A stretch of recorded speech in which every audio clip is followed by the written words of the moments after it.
Good evening, everyone. My name is Reverend Jen Stiles Williams, and I'm the lead pastor at St. Luke's. And on behalf of our community, we want to welcome all of you, wherever you are watching, to our Pulse Memorial Vigil. 4 years ago, our lives in Orlando and really around the world changed as we began throughout the morning to understand the devastation of the tragedy where 49 souls were taken at the Pulse nightclub. It's something that rocked us all, that tore innocent, beautiful people away from family and friends and loved ones.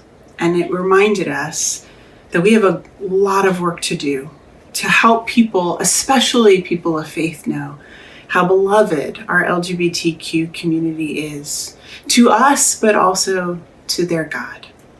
We join together and move from darkness to light tonight through music and through testimony and song. And we pray as we continue to find ways to bring light to this horrible tragedy, to remember these beautiful names, these lives, people who remind us how precious life is and how important it is to remember love wins. Let's be in vigil together. It's June again, and summer is here. But June's become different for people around here. Behind all the sunshine and school year's end hides a scar of pain and a loss of friends. Es junio de nuevo, dice la familia en duelo. La culpa de haber sobrevivido los deja destrozados, heridos. ¿Por qué Dios y por qué a mí se oyen estos lamentares en la noche? Porque llega junio de nuevo con el dolor de 49 vidas menos. It's June again, and the pain still abides, but so does the pulse of a strength that resides in a beautiful city with support and with heart that claims love is love and holds outstretched arms. Es junio otra vez. Encendemos velas y oramos. Nunca veremos junio de la misma manera. Recordamos el junio cuando comenzó nuestra tristeza, sin nunca olvidar que el amor siempre ganará. It's June again. We come looking for hope, for comfort, connection, and ways to just cope. Though time hasn't healed, over time, we have shown beyond any doubt that Orlando is strong.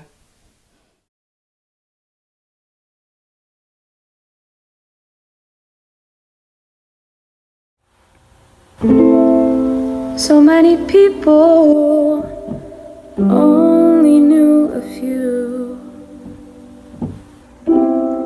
We thought our nights were long, but if we only knew. So many people with so much pride. Now it's so hard to see the beauty in their lives. They had beautiful eyes, now they're beautifully closing. Beautiful hearts now, beautifully broken. We're peacefully blind. In the darkness so long, we need a beautiful light to see we're beautifully, beautifully strong. Beautifully strong.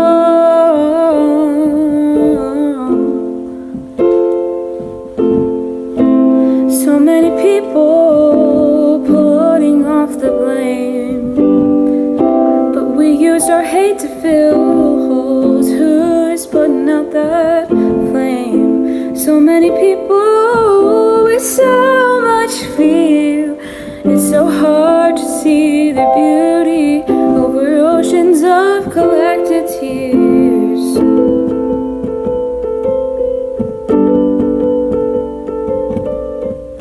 An open letter from Orlando.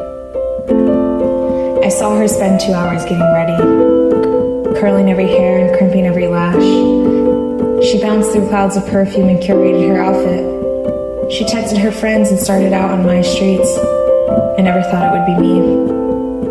I watched as he pinned a rainbow ribbon to his collared shirt and dusted iridescent highlighter atop his sculpted cheeks. He sang along to Shakira and flaunted his slim-fit jeans. He stepped out into the humid night and took a deep breath of my air. I never thought it would be me. I saw them meet at the corner of Orange and Kaylee, their tan skin glistening in the moonlight and their native language tangoing across their tongues. I had always loved Saturdays, my dull and even streets flooded with pulsating energy. 1:58 a.m. They said at first they thought it was the music and that there was no way that it could ever truly be. Even though I never thought it would be me, I hear their screams. 49 dead, wounded, 53.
Now fighting the dark and facing the realest fears. We were painfully blind, hiding from darkness in ourselves. They had this beautiful light. Now we're finding the beauty in beautiful lives, and beautiful souls and beautiful hearts. Now we're beautifully open. We're peacefully blind in the darkness too long. We needed beautiful light. See, we're beautifully, beautifully strong. Oh, beautifully strong. Beautifully, beautifully.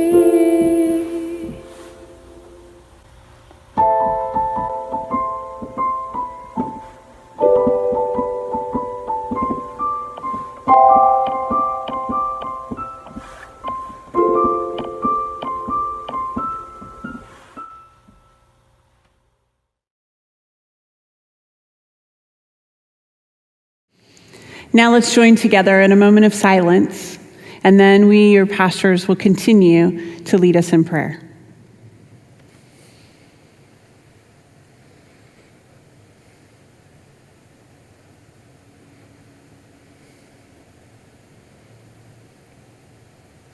Let us pray. God of all creation, straight and queer, black, brown, and white, this city and the world, please retune the music, rewrite the script. Wherever bigotry is cast, wherever hatred is given a leading role, we ask for your love to claim the stage and beckon all to your spotlight of love and hope. Bring us together. Bring us into a greater understanding and release our fear of one another. Let your redeeming love clash with this violent chaos, much as the sun confronts even the most brutal storms and your promise comes to life in a rainbow. Lead us in your rainbow love, that we might also lead with such love. In the name of the one who created us, redeems us, and sustains us. Amen.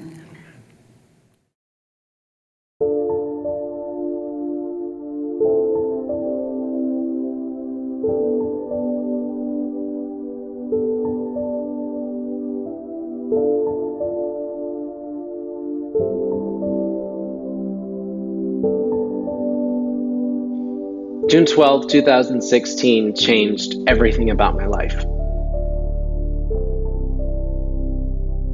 The early parts of that day were normal by all accounts. I did exactly what I always did on a weekend, and that was decided to go and get a drink with my best friends, Drew and Juan. I can remember us gathered around my kitchen island listening to the same silly soundtrack that always seemed to get us pumped up. I remember opening a rideshare app and just picking the club that was closest. Seemed like the decision to go to Pulse that night was little more than the flip of a coin. And to be honest with you, I think there are many parts of that night that will forever be lost for me behind a traumatic fog. But there are other memories that are crystal clear. For some reason, I remember the line outside being long. I remember the same angry drag queen that always took my money was ready to take it that night. I remember how busy it was. I remember how free we felt in a space that we had carved into our community to bring all of ourselves. I remember making our way to the bar, ordering the same drinks we always ordered from the same bartender we always ordered them from. I remember twirling underneath the disco ball, just a tinge of jealousy at how much love and joy Drew and Juan shared for each other. I also remember Drew, with his master's degree in clinical psychology, always seemed to offer up a free therapy session 1 or 2 drinks in, and that night was no different. I remember making our way outside to the patio, and he started opining on community and our need to treat each other kinder. And I remember at one point, he took his long, gangly arm and he draped it around my shoulder and he said, "You know what I wish we did more of was tell each other that we love each other." I remember more dancing, even louder music. I remember the decision at 2:00 to close our tabs. I remember making my way to a bathroom to wash my hands. I remember, for some reason, the cold water in the sink. I remember a plastic cup teetering on the edge, looking like it might fall off. I remember the first sound of gunshots, and then endless gunshots. I remember the flood of people into the room. I remember the debate about whether we should run or hide, the panicked sprint for an exit, not looking left or right, just hoping I'd get to see my parents one more time. I remember the feeling of relief when I slipped out that door and made my way to the sidewalk.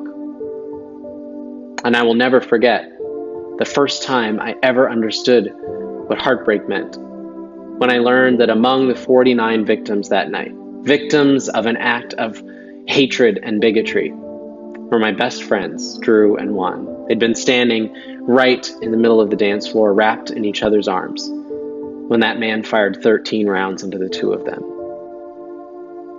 Pulse changed my life. That night changed everything for me. It broke my heart. It filled me with anger.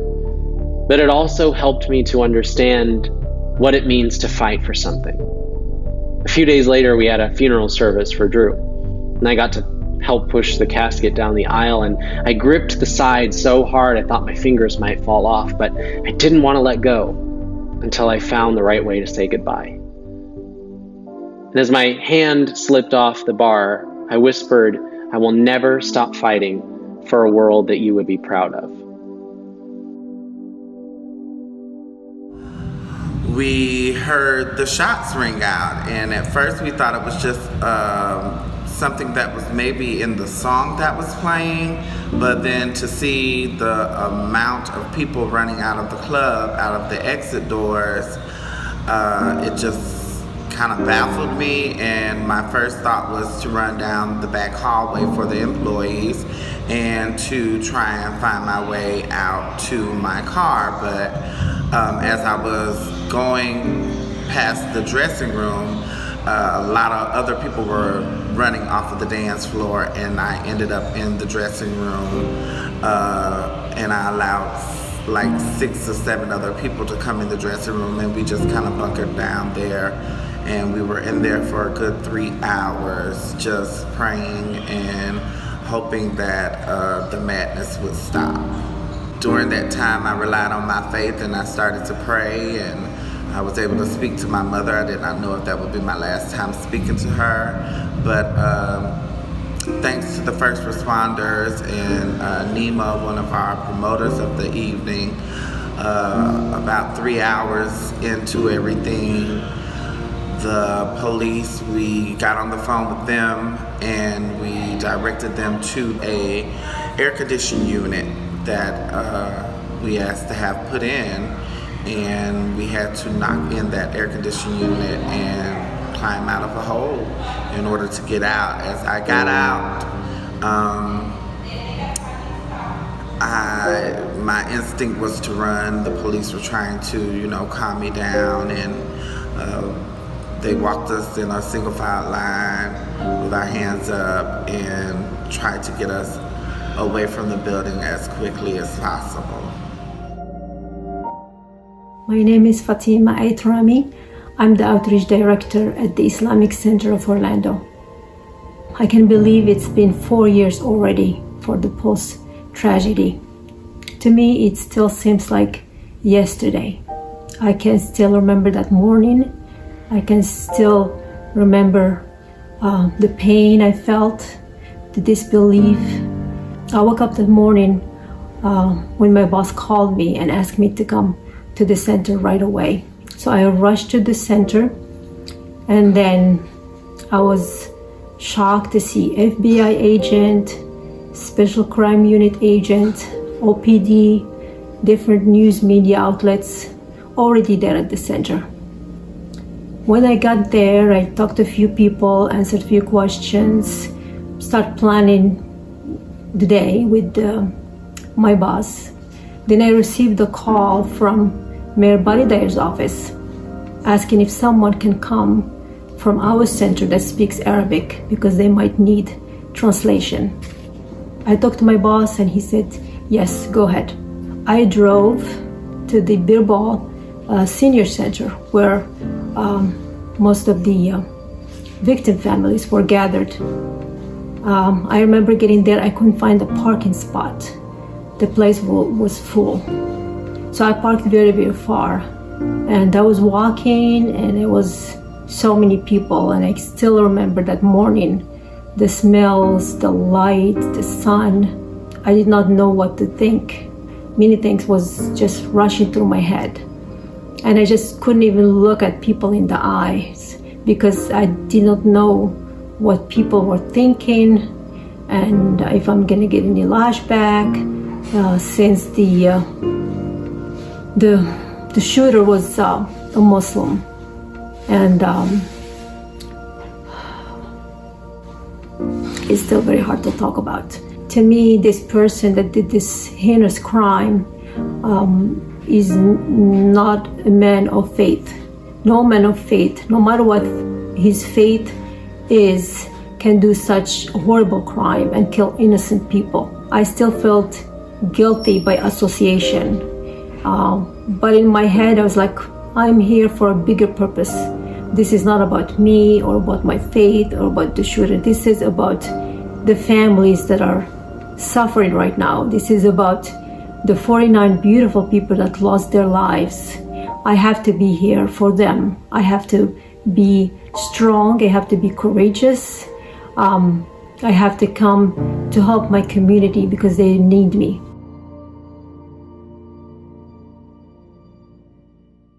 After the aftermath and realizing that so many friends of mine had passed away, I had a lot of survivor's remorse.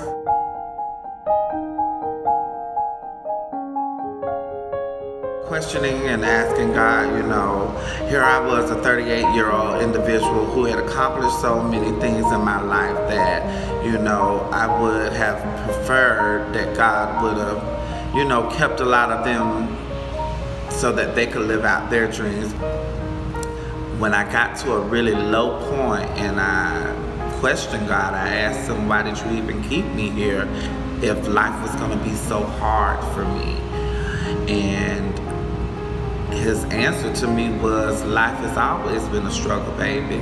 And I've been with you through all of these years, and I'll continue to be with you.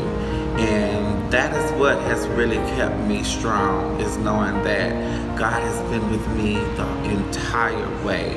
And I'm so grateful and I'm so thankful. And I realize that sometimes favor isn't fair, but I know that if I continue to trust in God, he will continue to lead the way.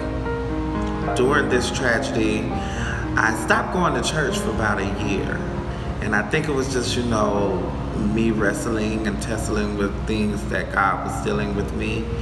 And I was really hurt by a lot of people in churches that felt like this was something that was meant to happen to me and my people and my loved ones. But when I went back to my church, I had to realize that that's not everybody. That everybody doesn't feel and think that way, and how much they missed and loved me and cared for me, never judged me. Right after the tragedy, I was able to see the love that the world had for us and the compassion that they had for us. And I think it was a result of what we showcased at Pulse. And it was a welcoming place for each and everybody, no matter what you were, straight, gay, bisexual, if you were black, white, Hispanic, Latino, it didn't matter. It was a place for people to come, gather, and have a good time and leave their cares and worries at the door. And I saw my city rally around us, support us, give us love, and it was the thing that kind of kept me going on these past 4 years. Do not be dismayed by the brokenness of the world. All things break, and all things can be mended, not with time, as they say, but with intention. So go, love intentionally, extravagantly, and conditionally.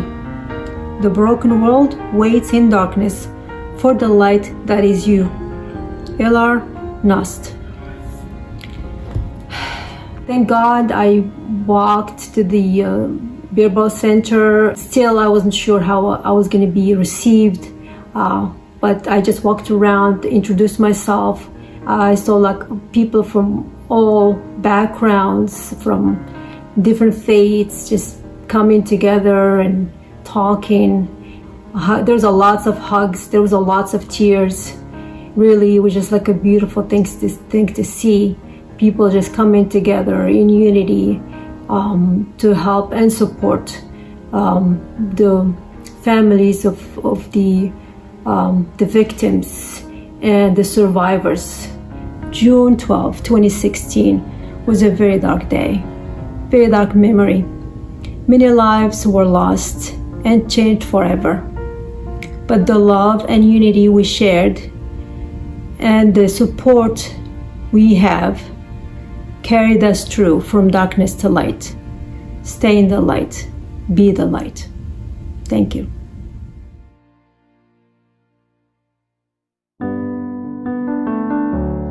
To be honest, until Pulse, I didn't know what it meant to find purpose in pain. I didn't know what it meant to turn tragedy and trauma into triumph. And in those first days after the shooting, I wasn't sure I was ever going to get there. In fact, I didn't even know if I would ever get to a place where I'd feel comfortable sharing my story. Something changed at Drew's funeral. Something changed when I whispered those words, "I will never stop fighting for a world you'd be proud of." It galvanized something in me. It gave me a reason to keep going. A couple months later, I helped to form an organization called the Drew Project. In honor of Drew, we did the hard work of lifting up LGBTQ voices. We created a scholarship fund in his name to help give them access to higher education. And we helped to remove obstacles between them and achieving their dreams. For me, that was where the healing lied, in creating a future that all of us could be proud of, hoping to make a tiny sliver of change that meant young people, the next generation of Drews, wouldn't have to worry or fear for their lives simply based on who they are. That is what helped me find light out of darkness, move from despair into peace and real freedom. And I feel the same about the community of Orlando as well. Orlando strong. Hate will never win. Those became our mantras.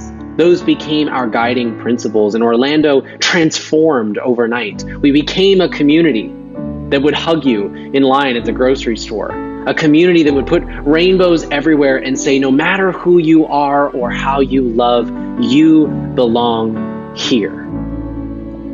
That's the most healing thing that has come out of the Pulse tragedy. And I hope that it continues to be a guiding light for other communities as they go through difficult and challenging times, and especially for our country as we face the crises we face today.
beautiful city, not a city of angels, but we can build a city of men.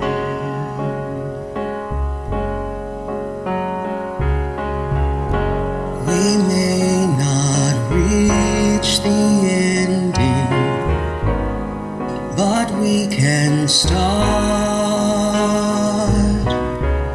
slowly but truly mending, brick by brick, heart by heart. Now, maybe now, we start learning how we can build a beautiful city. Yes, we can. Yes, we can. We can build a beautiful city, not a city of angels, but we can build a city of men. When your trust is overshadowed, when your faith is all but killed, you can give up bitter and battered, or you can slowly start to build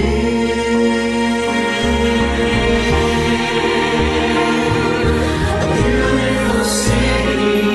Yes, we can. Yes, we can. We can build a beautiful city, not a city of angels, but finally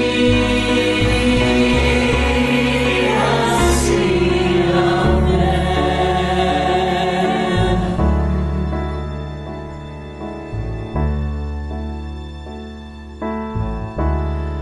A city of men.